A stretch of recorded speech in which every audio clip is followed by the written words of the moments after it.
Alrighty. What's up, everybody? My name is Juwan Rohan, and this is the Misguided Podcast, where we intend to guide you to a better future. I'm sitting here again with my boy, Henry Cornelious. How you doing today? Man, good. I'm good, man. I'm blessed, man. What about you?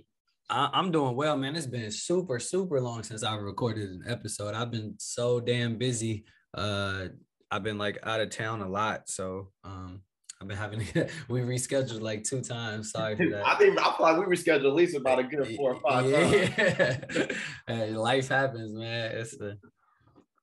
It's a lot of weddings right now. Like I got a wedding next week, and then bachelor party. I have my bachelor party, and then that's what's up. Yeah, when you get married? June. Oh, you get married a month before me. Oh yeah. Where y'all getting married at? We get married in Vegas. Oh shit. Okay. I was just there for a bachelor party. We getting married in Mexico though. Oh, word.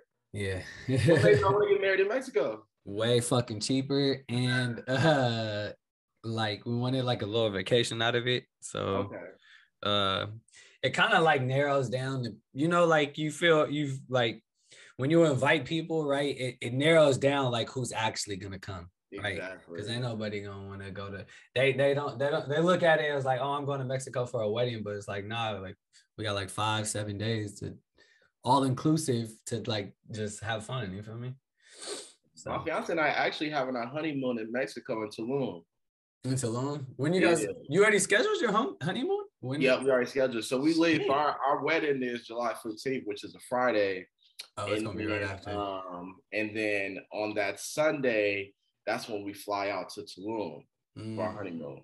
Shit, yeah. I think we're gonna do ours. Cancun, and then we drive, and then because Tulum doesn't have an airport, so we fly into Cancun, and then we take like a bus up to Tulum. How long is that bus ride? I think it's about from what my fiance said. I think it's an hour and a half or 2.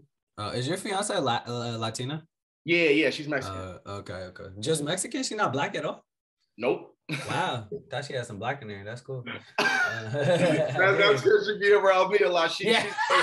She say some stuff that I be saying. And she got that swagger. Yeah, she got that from me though. I ain't gonna never tell her that. I thought it was the curly hair and then like I just thought the looks, but cool. That's cool, man. Let's talk about that. Let's talk about kind of marriage.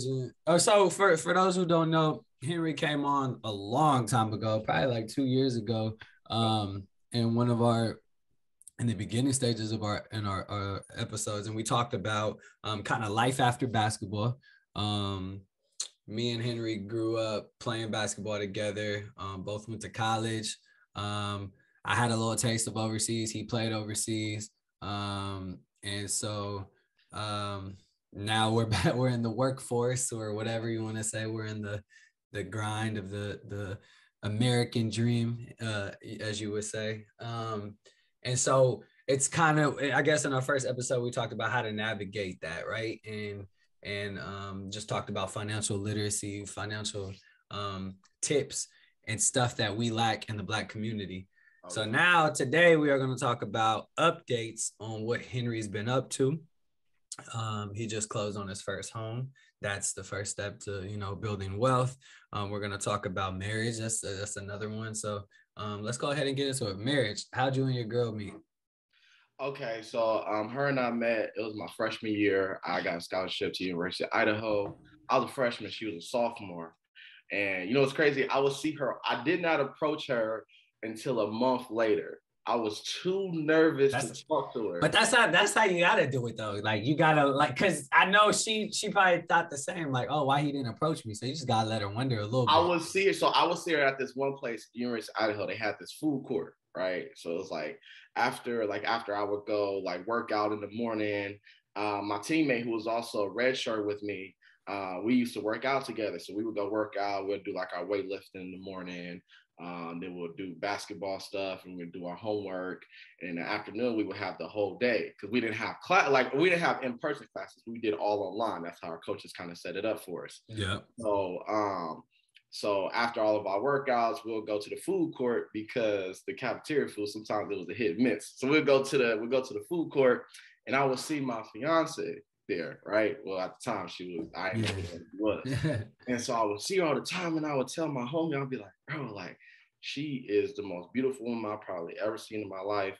And if I ever get the opportunity to talk to her, I don't know. I had this feeling. I'm like, she's gonna be like my wife. She's gonna be like my mother of my kids. Yeah. And I don't know how the hell I was saying this, and I was 19 at the time. Yeah, I would not be thinking that in college. I'm 19. You in college, you're supposed to, mag on girls, just enjoy the whole partying, drinking. But I was just like, yo, like, I'm trying to be with this girl, but I was, I'm too shy. So it takes me a while to kind of get that courage to talk to her. And it's just something different. Like, females in my past, I was shy, but I'm like, whatever. But with this one, it was just like, I couldn't do it at first. It took me a while. So then it was just one day, bro. She was sitting, I was at the food court with my homie, and she was sitting like a few tables down. And then my homie was like, bro, today, bro, it's meant. It's meant to be. It's meant to be. I'm like, all right, I'm going to wait till she get up, and then I'm going to go and talk to her, because she was with her friend at the time. So I'm like, nah, I'm not going to approach her while she with her friend. Like, that's kind of disrespectful. So she finally get up, right? So I kind of creep on up. Like, I didn't want to try to press the issue too quick. So I kind of slowly get up. But she started to walk hella fast, right? Like, as if she late for class. So I kind of speed walk, I ain't have to run because I got long legs. So I just kind of speed walked up to her. Then, I talked to her, we exchanged numbers. We didn't hang out until 2 or 3 days afterwards, right? And when we hung out, bro, I kid you not, that was probably the best conversation I've ever had with any female. Like, nice. It felt like I knew her my whole life. Yeah. It wasn't even, it was deeper than like, oh, like I'm attracted to you sexually. It was like I was attracted to her, like, mentally. Yeah. Like it was just a crazy vibe. Like we hung out in my dorm room. We was talking for like 6 or 7 hours. And them dorm room talks be the dopest though. And they be hella deep though. It was super deep, bro. Cause y'all both like some lost ass kids at like 19 years old. You like, man, so it didn't be deep, man. Deep conversations. I looked up and it was like 2, 3 in the morning. And I had workouts at like 9, but I didn't even care. I was just so in the moment. And next thing you know, we're just a couple, and we had to do long distance because I had transferred.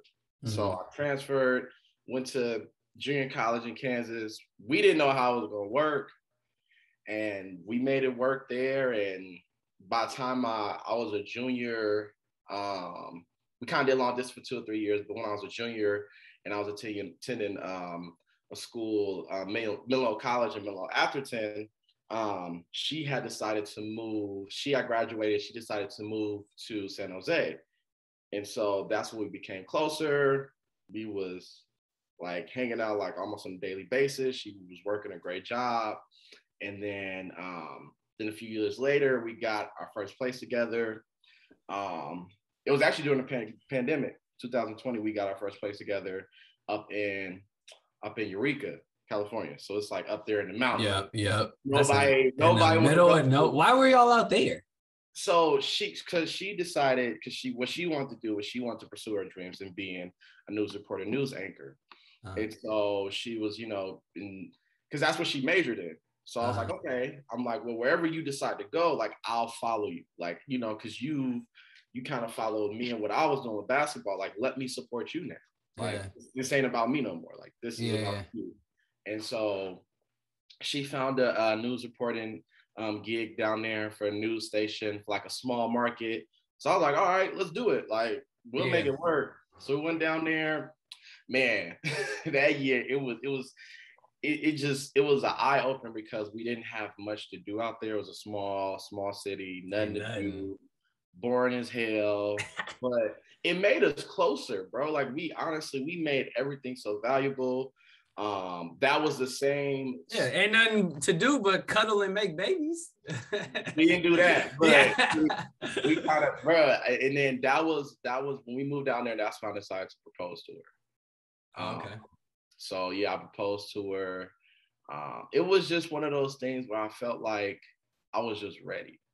Like, as us, man, like, we will only know when we ready to propose. Like nobody can peer pressure us, even though everybody like, oh, we ain't gonna propose. Like it's up to us to kind of make that decision. And so we was going on, 7 years of being together, and I'm just like, well, we've been together this long, we've been through all the ups and downs, long distance. So I'm like, this is the perfect time. Like this woman I've been wanting to spend the rest of my life with since I was 19. Yeah. So my life was together. And so I was just like, so I did it. I proposed to her. I kind of did it. Were you nervous? I couldn't sleep that night before. Right. And in the morning of, right. Cause so I went to go take her to this one place, like this one sightseeing place out there. And I hired a photographer to capture the moment. Okay. Right. So I had it at a specific time. So I'm telling my fiance, like, hey, we about to meet up with one of my friends. Let's meet up at this place, show them this place. And so she was like, why are you so nervous? And I'm like, I'm trying to play it off, right? And so when we get there, she don't see, my friend, and she's like, where's your friend? I'm like, oh, he on the way. Like, I'm just trying to play it off. And mind you, that was our anniversary. Oh, okay. Nice. So I gave her like a little small gift just to kind of catch her off guard. It was like a necklace or something. Yeah. So, he's talking about that. The next thing you know, I kind of just got down on one knee and said what I had to say. You forgot what you said, huh? You forgot what you said? I told her that, what I remember, I told her that, I loved her. I cared about her. She meant the world to me. And, it was just only right for us to spend the rest of our lives together. And that's awesome. Yeah. And I got down on one knee. She started crying. I shed a few tears. Any like part of you thought she was like, oh man, she might say no? No, I knew she was gonna say yes. Oh, okay. Because confident. It was just one of those things where like we both wanted to do it. Yeah. We just both wanted to do it. It was just when it was my turn. When it was like came out to me when I wanted to do it. And it was kind of like nobody, like in my family, like we don't have a lot of marriage. So like growing up, I didn't have like a great household where I had a mother and father there. Yep. So I didn't know what an ideal marriage looked like. Yeah. So for me, it was just like, you know what? I want to change that narrative. Like I want my future kids to see, mother, father in the same household, loving and caring on each other, to kind of set that example for it. So that way, when they get older, they can kind of do that same thing in hopes that they would do the same thing. So, yeah, that's what it came down to. There you go, bro. Happy for you, man. Happy. No, I appreciate that. You excited to get married? Yeah, bro. I'm excited. I mean, of course, every once in a while, I kind of have my jitters about it, because it's just really just instincts. As far as just like starting that whole new chapter. Yeah, so, it's huge. Sure. It is huge, and we don't grow up in that environment as far as like marriage, and you kind of like I'm kind of nervous about it, but I'm excited as hell to start that next phase, and we've been talking about it for forever. So now that we 2 months away from doing it, man, I'm just excited as all get up. Yeah, I feel it. Cool, man. I'm happy for you. Wedding in July, right? Yep, July, Vegas. That's gonna be cool. Vegas is crazy. Yeah. Alrighty, let's go. Let's move on to home buying, because you're recording in your new home. We talked about 2 years ago. I don't even think you even mentioned buying a home in like 2 years. I didn't. I didn't think that it was even reachable for me. Yeah. At the time. That's crazy. And now you did it though. Look. So let's briefly talk about let's talk about like the feelings of home buying, because a lot of people, it's a stressful situation, right? You buying the biggest purchase of your life. And so let's talk about like how you felt through that month of searching for a home.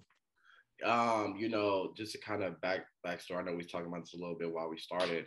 My fiance and I, we was living in a nice, amazing townhome, and we was doing good, paying rent and, all of that stuff. We was, having great jobs. And I kind of mentioned to her, we had a conversation. I was just like, hey, like, what do you think about buying a home? Yeah. before, like, even though we're close to getting married, like, what do you think about buying a home and getting married? And we kind of had a conversation, and we just decided, let's see if it's reachable, and if not, then it's not going to be the end all be all. And so we just kind of just took it step by step. We found our realtor that we trusted, that kind of knew us, and then she told us the process, and then we did the home loan applications and then all of that stuff. It took we did that all in February. No, we did that. Yeah, we did that all in February. Got approved in March, early March. And then once that, we just started looking for homes. But the thing is, here in Idaho, it is so competitive because the cost of living is super low. Like in California, you're not going to buy a house for $300,000 to $400,000. Like, unless that's a garage door though. You can get one of those. Just the door. Thanks, man. Yeah, so but out here, it's cost of living is super low, and so everybody is coming in, and it's like, okay, it's lower. I can put in more because the cost of living is lower. So we didn't get approved that much. So we're in a ballpark from 300 to 400,000. And 400 being our highest. That's the same ballpark that everybody else has. So we're fighting with everybody else. And mind you, this is like going in the spring. And so we ain't even hit summer. So we was trying to, our realtor was like, we got to find a way, even though like our thing would have carried over to the summer. She was like, y'all, we got to find a home before the summertime because y'all, it's going to be impossible. So we were discussing about that. And I told my fiance, I'm like, you know what, let me handle this. Like, if you want to look, go ahead, but let me talk to the realtor. Like, you already got enough as far as the news anchor, news supporting. Like, I'll keep you updated. If you find a home, just let me know. I'll shoot it over to the realtor. So, and then as far as the house we got now, my fiance was the one that found it. Yeah. It didn't hit the market just yet. She reached out to the realtor. The seller was willing to have them look at the home before it hit the market. So she looked at it. She FaceTimed me. I was at work, and she was like, "Babe, this house is beautiful. This is for us. It's meant for us." And I'm like, "All right, well, let's do it. Let's put an offer." So, put in the offer. Our realtor made like a few incentives as far as like with offer and things like that.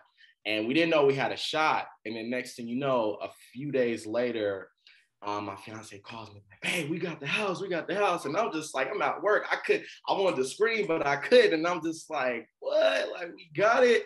And literally that same day, we went back to that house to look at it. We was just jumping for joy because we're 26. Now, when you went back to the house, I want to talk about this. When you went back to the house after your offer was accepted, were you like picking out shit like, oh, did we make the wrong mistake? Like, or was it like a feeling of like, oh man, this is ours now. You know what I mean?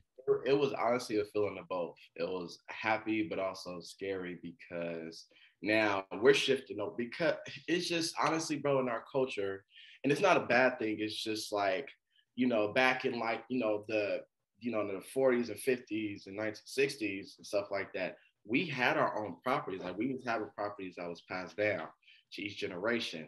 But as time moved on, it's like things happened where it kind of faded away. So now it's just like, it's more renting than owning, right? So like my grandmother, she has, she bought a house in, Berkeley, California back in the 80s, but now it's turned out to where, we got houses within that same land in Berkeley. Yeah. Like, you feel me? And they trying to send her offers for like $3 million to kind of try to get her to buy it, for her to sell it. She's like, no, not gonna happen. Yeah. So, and that's what I kind of want. Like, I want something. So, when that time comes and God calls me home, like, I want something that I can pass on to my children. Yeah. And I can't do it if I'm renting. You can pass on the lease. Yeah, they lease on my name, and it's just like, but it was scary because it's like, damn, like, now I got more responsibilities. Like, I'm my own landlord. Being a homeowner is totally different, bro. Like, that yard, if you got it, like, everything, man, that shit is different. One little small leak, that's on you. Yep, you got to pay for it. If anything broke, you got to pay for it. It ain't in the lease. And it always break, bro. It's always the first like month.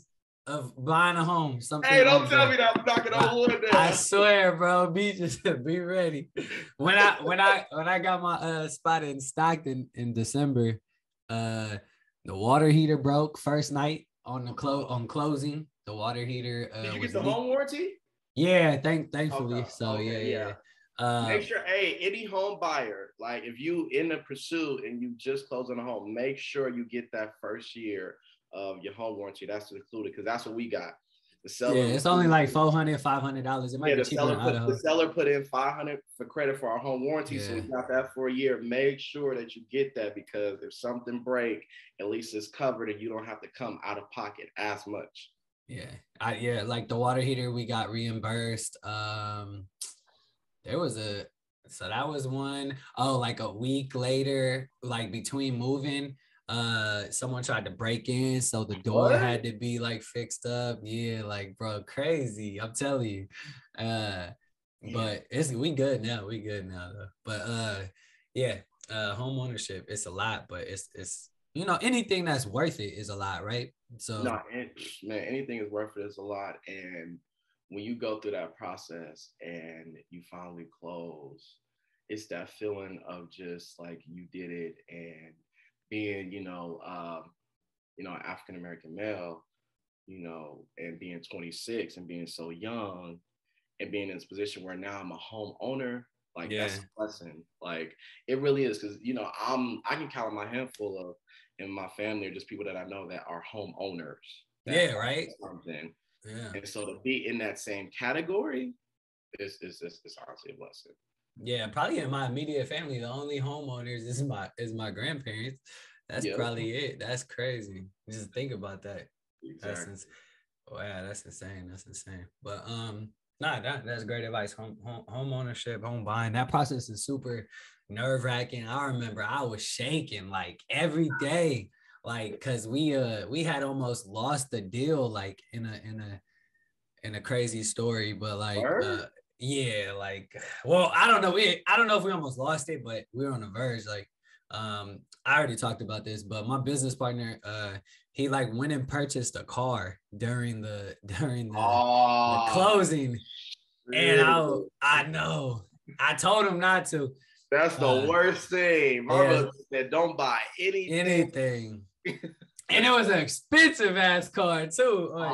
Yeah.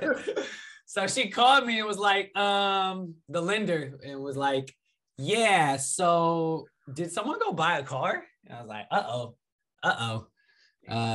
so that was very nerve-wracking, but we made it work. But that's good. Anyways, we're gonna take a short break right here. We'll probably play some music or something and move on to the next segment. Before you click away, this is for you. If you're a business owner, leader, educator, or misguided in many ways, you've stumbled into the right community. That's right. I've started a Slack channel for all people to network across the world. If you want to learn how to use your car for passive income, there's a channel for that. If you want to learn a trucking business, there's a channel for that. If you want to partner up with someone in real estate, there's also a channel for that. There's so many channels, the list goes on. Okay. But what I want to share is a Slack channel with you to network, build relationships, and introduce yourself. This is very similar to Reddit, but see, the thing with Reddit is they don't let you promo yourself. On this channel, the Misguided Network, you'll be able to promote yourself. You'll be able to share with others your business and why you think you should partner with others. Now, this is a safe space. So if you come on here blasting, you will get removed. It's true. If you want to go alone, walk fast. If you want to go far, walk together. And that's exactly what this channel is. People have been misguided in many ways by society, told what they should do, what they should be doing, what they should be learning. Yet we really learn the valuable lessons way later in life. And we always wish we had kind of a mentor there to guide us in the right direction. And that is exactly what the Misguided Network is about. So if you're looking for a mentorship, mentoree relationship, or just looking for some business partners, or looking for a way to grow your brand by learning, or if you're an educator, by teaching others, this place is for you. Please join the Slack channel below or up, one of those. This is a community where entrepreneurs can either learn or educate about building wealth through business. So join the Misguided community. I'll see you there. What's up, everybody? We are back with another part of this episode. Hope you enjoyed that short break.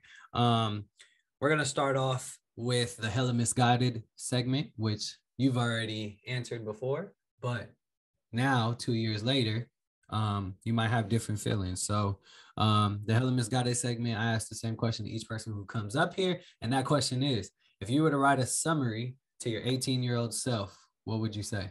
Ooh, that's a good one. I would tell myself, because this is what I didn't know back then, and I wish I would have knew, when I was 18 or even before that, is just knowing that sports is not going to last. That's hard too. That's hard to hear at like 18. You're like, Nick, what are you talking about? I'm going to the NBA. But I fell into that trap. As far as just like, I'm growing up, everybody around me was just so high and raving, like I'm gonna make it to the NBA, and it kind of made it to where it was like their dreams instead of mine. Yeah. And at the time, I love basketball, so that was fine. I was like, okay, well, I'm doing this for everybody. I'm gonna open up a lot of opportunities, but yet it was kind of hurting me as I was getting older because that was all I knew. And I didn't have a lot of people in my corner that reminded me about education and didn't remind me about, how to, apply for a job, how to do a resume, how to, create opportunities for myself. And it wasn't until I was like 24. Well, yeah. 24, I, started to, have all of these jobs and stuff. And I started off small. I didn't, like 2 years ago, I worked retail. But didn't care. I just kind of pushed it out. The next thing you know, I got into the social work field, and that's when things kind of boosted for me. And then I got back into basketball, and I did high school, and then I did coaching for high school basketball up in Eureka, California. Oh shit! A bunch of white kids? I had a black player on my team. You always got one. He was nasty. I had one. But it wasn't like I was calling for it. It just kind of presented itself. My old assistant coach at Menlo College, shout out to him. He, reached out to me. He's like, hey, you should do coaching. I'm like, nah, I'm kind of done with basketball. I ain't trying to do that. He's like, nah, you should do it. So I'm like, nah, fuck that shit. I ain't doing that. So my fiance was like, you got it. You should do it. So he made the call to a coach, and then the coach reached out to me and wanted me to coach. And I was like, okay. So I did it. It was a great season. And it was kind of good for me. And then next thing you know, I also made the choice to kind of move to Idaho. So I presented to my fiance. My fiance was kind of, she's like, I thought it was her choice because ain't she from there? It was mine because she'd been in California for like 3-4 years. So I was like, hey, I know you kind of miss being home. Like, I've been in California all my life. Like, why don't we move to Idaho? Like, and then I kind of broke it down, like good job opportunities, bigger market, close to family. And it gives us a chance to kind of live comfortable and potentially buy a house down the road.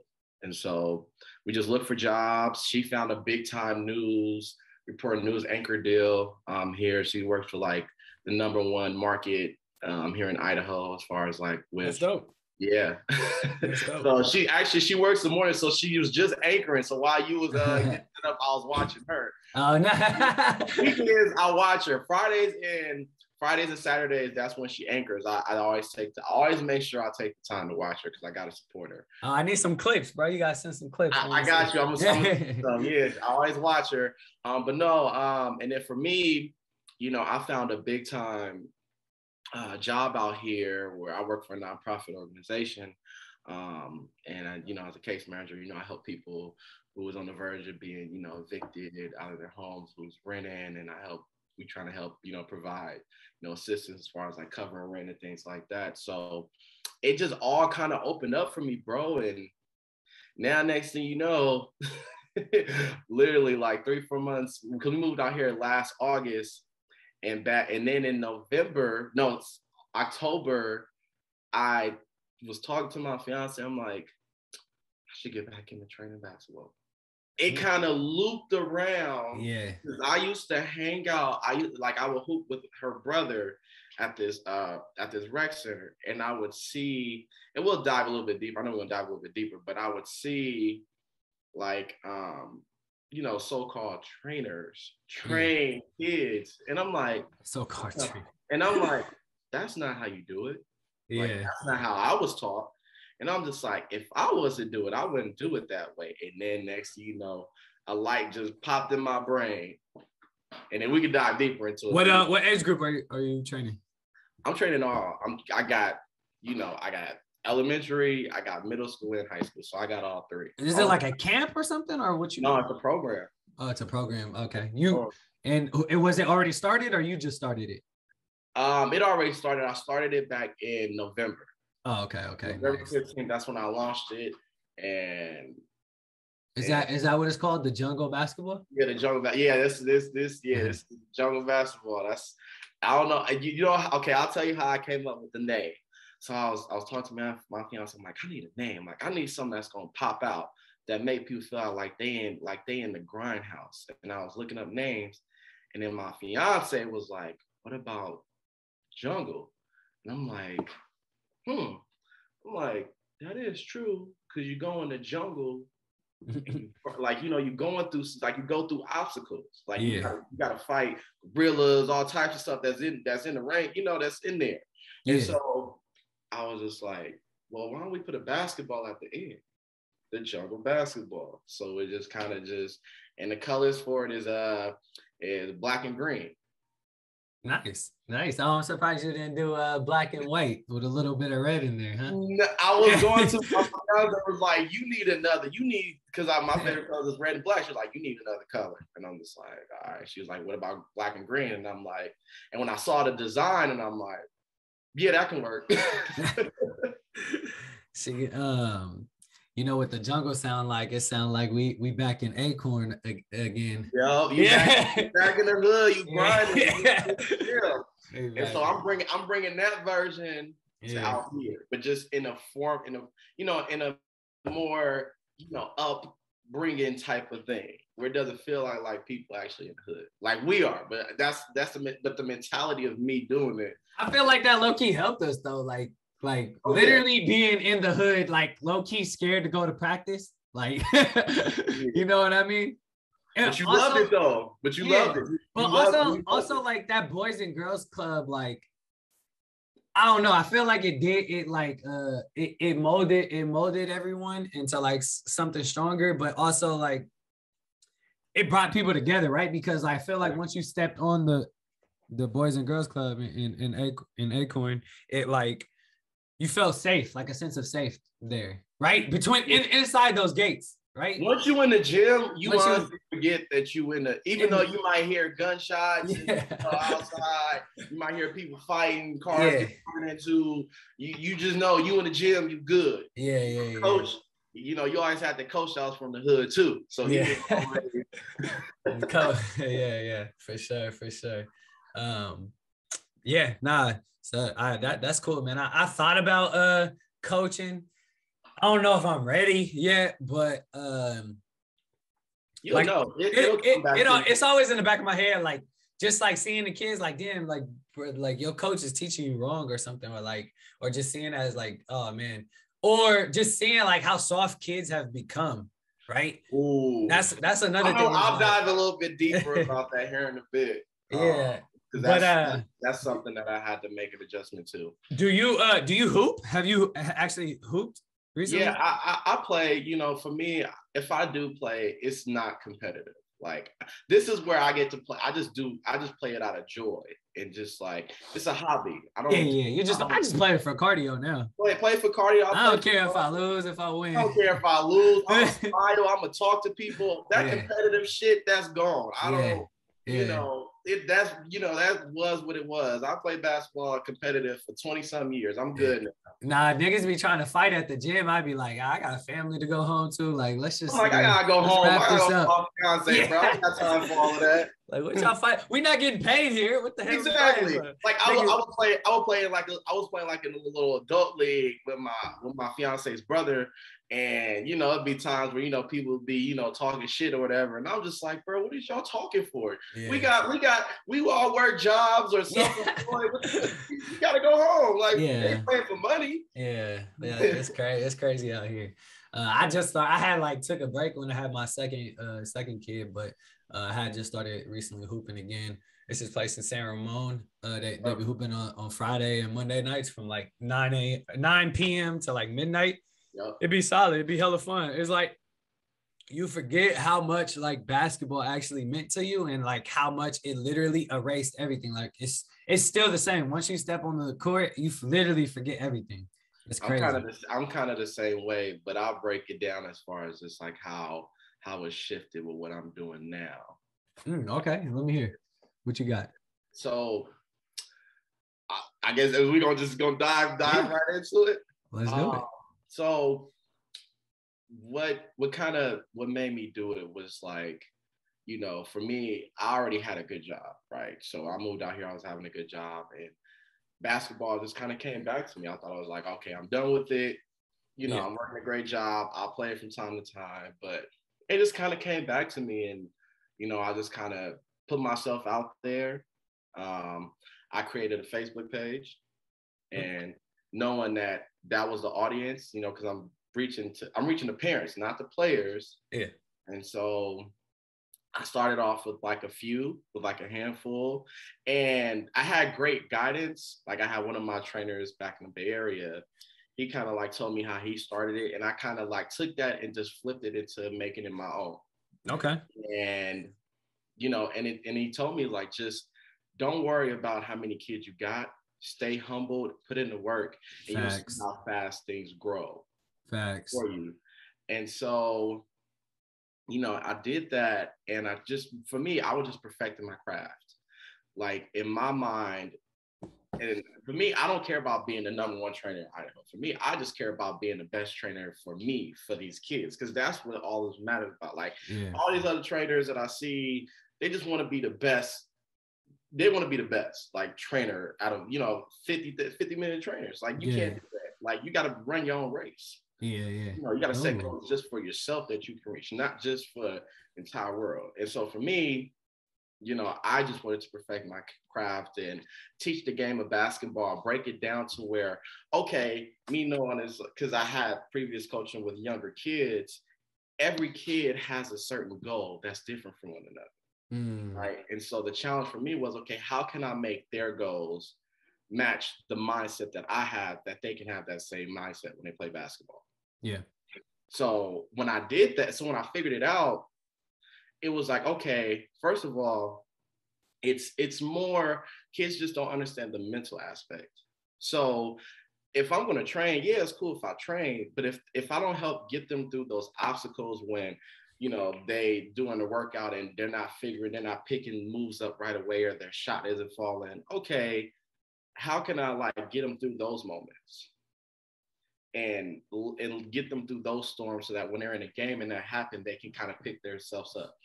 Yeah. So I do the training, but I also put in the mental approach, the mental aspect, because it's all mental. I think it's 70%, like 75% mental, to be honest. It's 90 mental, 10 physical. Yeah, it's crazy. It's all mental, because you could be, take LeBron out of the picture. LeBron's just physical, but I think the game of basketball, like that, like, so, and that's what I learned going to like an all-white school too, right? An all-white school, college kids. When you get on the basketball team, it's like, these kids aren't really that physically gifted. Like I might be the most gifted person here as far as attributes, but these kids are fucking smart. Like, bro, they could just look at the court and have like 5 plays that they want to do in their head. And it's like, we weren't taught that. It was like, nah, just D his ass up, rip his ass, and then go do a fancy layup at the end, slap the backboard type shit, right? And you didn't know about the mental. The mental is like not, and you know how I've learned, I was able to apply that mental approach it was one time I was training, this is when I was playing overseas, and one of the guys that, you know, that was also played overseas, he was very big on mental. And I remember one day one time before we worked out, we did like 10 minutes of meditation. I ain't never did that before. Like I ain't never meditated. Yeah. And that was the most at peace and at calm I had. And mind you, this is someone that's doing the same thing I'm doing, and like made sure that I like refocus. I calmed down. I kind of took deep breaths. So I'm like, once I saw it work for me, I'm like, okay, I can do this with other people, but just not meditation, but just getting them through the mental aspect of basketball that's not taught, that players don't really know. But once they know it, now it just takes them to a whole nother level, just mentally, right? Because you can have the best, you can be the best, have the best talent in the world, but if you ain't mentally tough enough to get through certain obstacles as a basketball player, you're going to be your biggest enemy. And you're going to short yourself from reaching your full potential. So, you know, I remind players that, you know, if players are having those frustrations, you know, I get the ball or get the rebound, I'll be like, hey, deep breaths. Yeah. You're okay. Like, we're going to get through this. And I, you know, give them a few seconds just to calm down, breathe, or just remind them, like, hey, you're okay. I'm here with you. I'll support you. We're going to get through this together. Yeah. So, I feel it. Yeah, it's just providing that, and, you know, and just getting back with that. I just started off with just, you know, 1 to 4 players, just developing them and just knowing that, okay, in the long run, it's going to grow, but it's just going to take some time. Yeah. But I didn't know 3 to 4 months later, it went from 4 to like 8, and then 8 to about 12. And now I got like 23 players that I'm training. Jesus, bro. How you doing all that? Like, you splitting and mind you, I'm working a full 8-hour shift. Yeah, that's crazy. You out here grinding.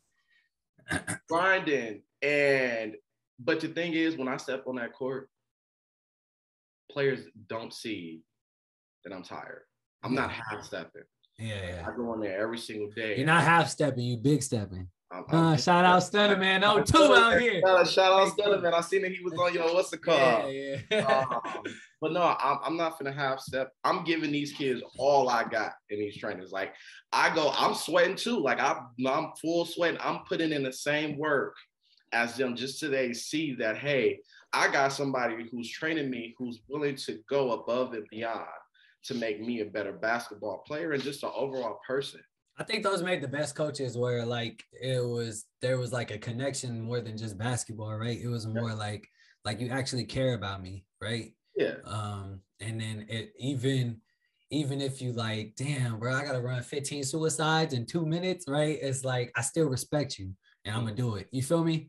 So I think when you start to build that rapport and trust with those, bro, you're gonna have a long-standing relationship with them. Imagine, I mean, bro, three of them 28 people or whatever could go to the NBA, bro. Like, and they gonna remember you. Yep, and they gonna remember me. And it's just, for me, it's just like to go in there every single day, right? I don't care if I'm have a bad day at work or just over on my personal life. When I step on that court, it shifts my mindset of where I'm happy.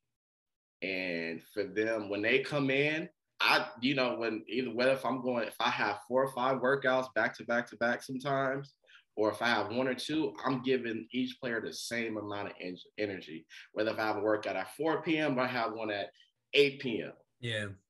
I'm giving the same energy, and every kid is going to feel like, okay, my trainer is giving their all.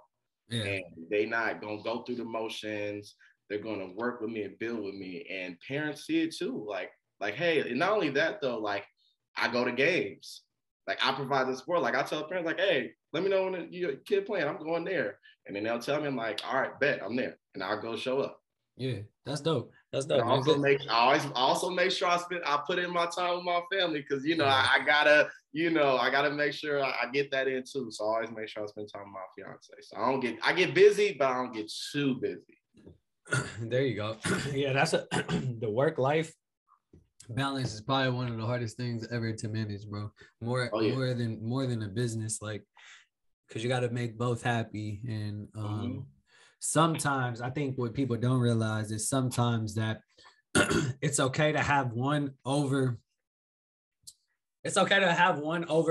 each other, just not for too long, right? Yeah. So at some point it has to come like this, and then at some point it has to go like this, and it's literally just like a teeter-totter. A lot of people get stuck on where it always has to be like this, right? But how can you take steps forward? How can you grow if you're just at the same level, right? So it has to be like imagine walking.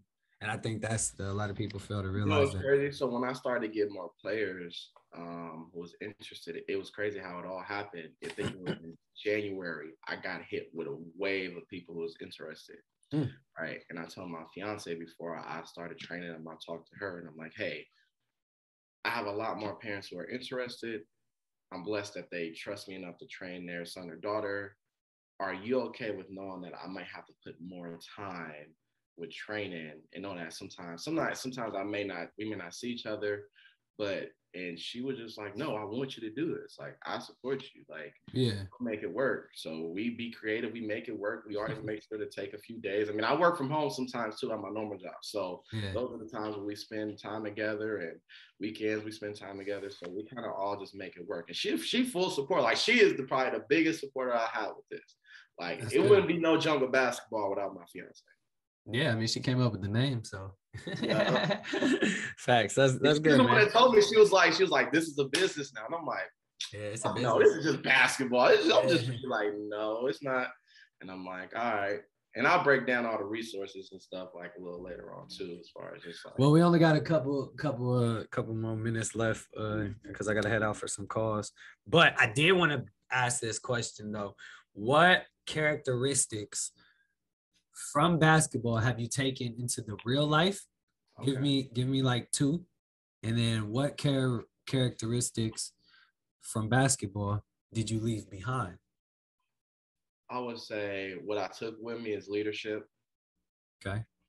Because what I do now is I have to lead others. Like, these parents are putting their all into me, and so like I'll post stuff on Instagram. Like, I'll get the interest, but at the end of the day, every player is different.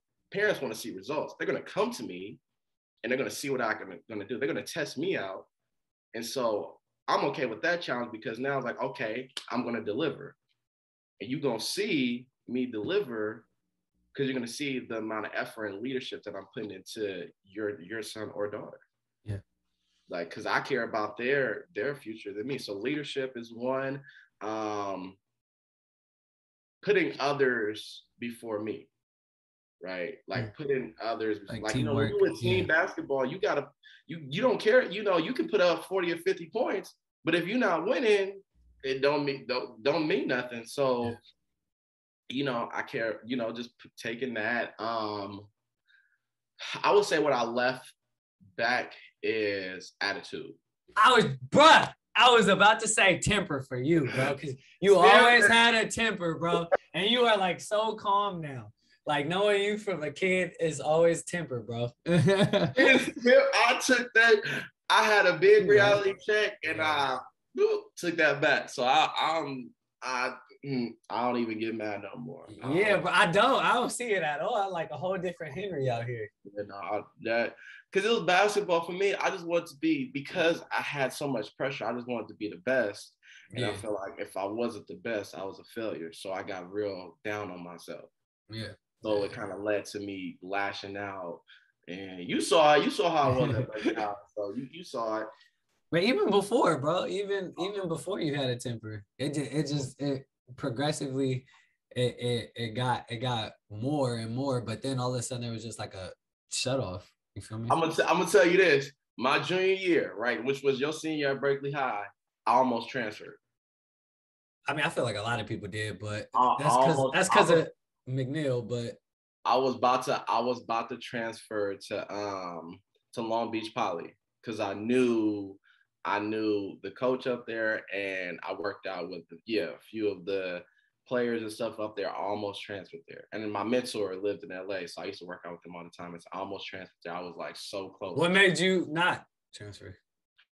My mom and my mentor told me Okay. not to, don't give up, push through, and it was that time where I wasn't playing as much, and then next thing you know, I was like the sixth man for y'all, and we should have won that playoff game and lost the freaking Heritage. Oh man. Yeah. White boy came and put some numbers on us. He was killing us. I'm like, yeah. No, I feel it. I had a couple of that. I mean, you know what? I talk about this all the time with like people who like understand basketball. I think what sets a lot of people back, and this definitely set me back, is playing above my age. Like, I think it's great and sounds cool and all, and yeah, you learn a lot, but you don't necessarily get the on-court experience, which I think sets a lot of people back. And I think it set me back a lot because I got moved up to VAR super early, but I didn't play on VAR, right? Like, I only got the like fourth quarter minutes, right? Like the first year. Yeah. And so I'm playing behind like really good people like fucking BT and Josh and fucking Chase, and like, these people are good. No playing time. Way taller than me. Like, I'm 5'5" on varsity, like 145 pounds. So I mean, yeah, like. Ooh, and I almost my sophomore year, they wanted. Remember, y'all was trying to get me on varsity so bad, right? And I was like, nope. Langston wanted to get me on VAR. I'm like, nah. I'm like, I need to develop. Yeah. Y'all saw me dunking and shit, and y'all was like, man, we got to get him on VAR now. That's because, nigga, you started dunking out of nowhere. That shit just came out of nowhere, like overnight. Blow me up, bro, because I remember one time he came to my class and wanted me to come play varsity. And then I told my mom and my mom and my cousin / I call my brother, Sherman, he came up there before y'all had practice and was like, no, he's playing junior, he's playing JV. McNeil used to come to me and be like, all right, so who should we move up? I was like, I said Henry first. I was like, do you not see what this nigga's doing right now? Like, and I already knew the only thing I didn't want to move up is I didn't want you to bring that temper. I was like, we got to get on him because I already know Henry. He going to go throw his jersey. He don't want to run. He don't want to do shit. I was like, we're going to have to put the leash on his ass over here. You feel me? He used to always be like, all right, who should we move up? Like, what's the play? So, yeah, man. Yeah. Was it you and Langston that was trying to, or was it you, Langston, Jaleel? Like, was it all y'all? I feel like all y'all was trying to get me up. And I was just like, nah. I think it was mainly the young people. I don't know necessarily about Jaleel and them, but I think it was mainly the our class, my class.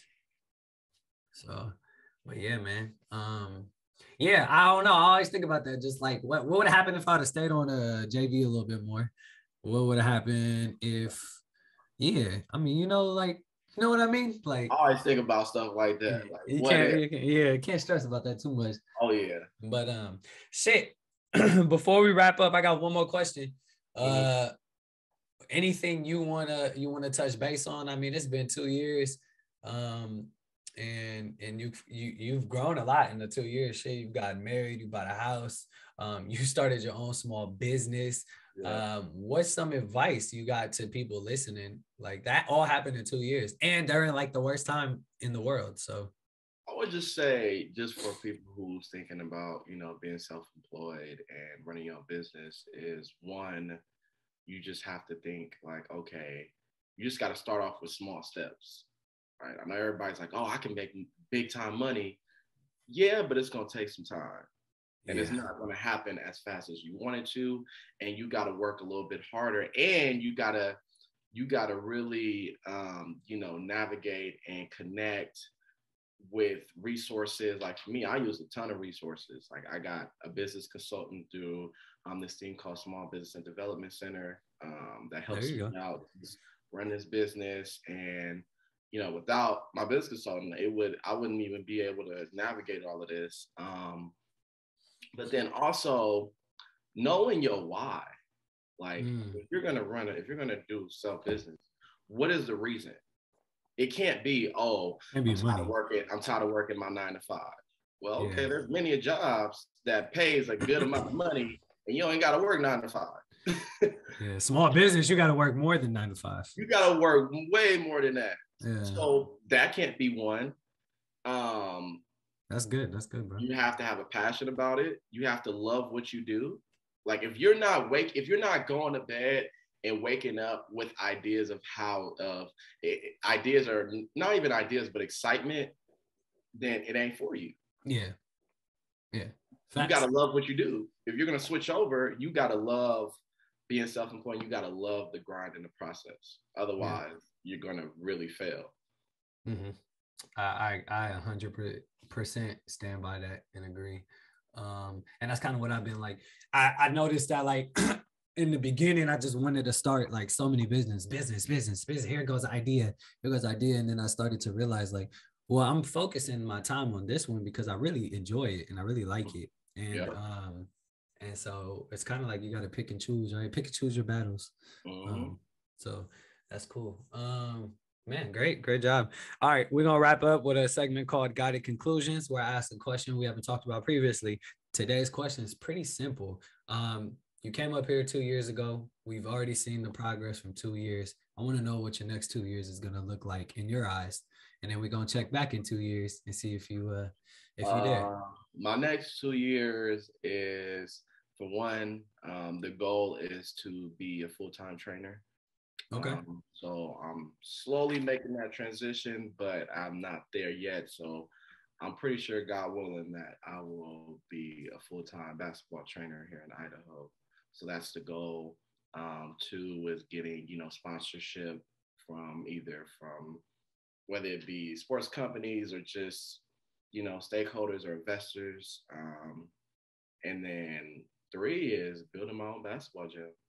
That's a goal for me. That's a good one. I saw a TikTok the other day on like how much it would cost to like own a basketball gym. Yep. I think it's definitely doable for sure. It's reachable for sure. I mean, there's a lot of expenses, but there's a lot of expenses, and you'll find out in home ownership. And I think if you're bringing good amount of people in the gym and out of the gym, it's definitely doable, and it seems fun. So that's a great goal. Yeah, man. That go short and simple. I would start maybe marketing your services to gyms, bro.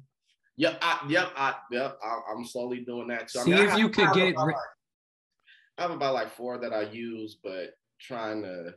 I would use their gyms. I would use their gyms in return for marketing. So because the kids, they got parents, right? So maybe you work into some type of like shit with their parents, right? Maybe I don't know. Just come up with a marketing plan for using the gym. I like that. And then also, I'm gonna present that to my business and see what hey, you know what? Help me out. I appreciate that one. Yeah, I got plenty. I'm all about marketing. So no, that would be good. And then even do get-togethers for the kids. So like all your kids have everybody. Man, if you got a barber or something, this could be something simple. If you got like a barber or something, have that barber pull up to your next training and be like, all kids get free haircuts. You bring one friend plus one.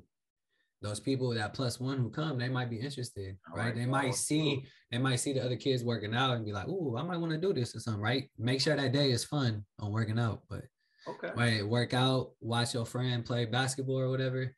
Yep. Yeah, there you go, man. I like that. You just pay the barber like as flat free to cut as many heads or whatever. Yeah. Okay. Yeah, man. I love marketing. But for sure, man. I appreciate you coming up here. Go ahead and drop your Instagram and everything for people to follow you. Hey, man, you guys can go ahead. Stop changing it because you change it all the goddamn time. Okay.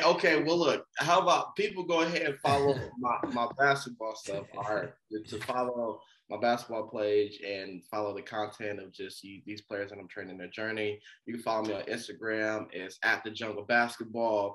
And then also I got a Facebook page, The Jungle Basketball. Please take a look at it, share the word, share it, pass it along, just trying to, create better opportunities for people. And if you got fans in Idaho, hey, shout out, reach out, and we can get something set up. Yeah, Cali too. I'm from Cali too. I can always fly home and do a camp or something. Yeah. When you coming back home?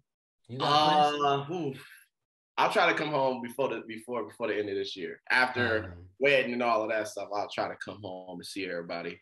For sure. Let me know. We can hoop together. Oh yeah, we for sure gotta link up. Yes, sir.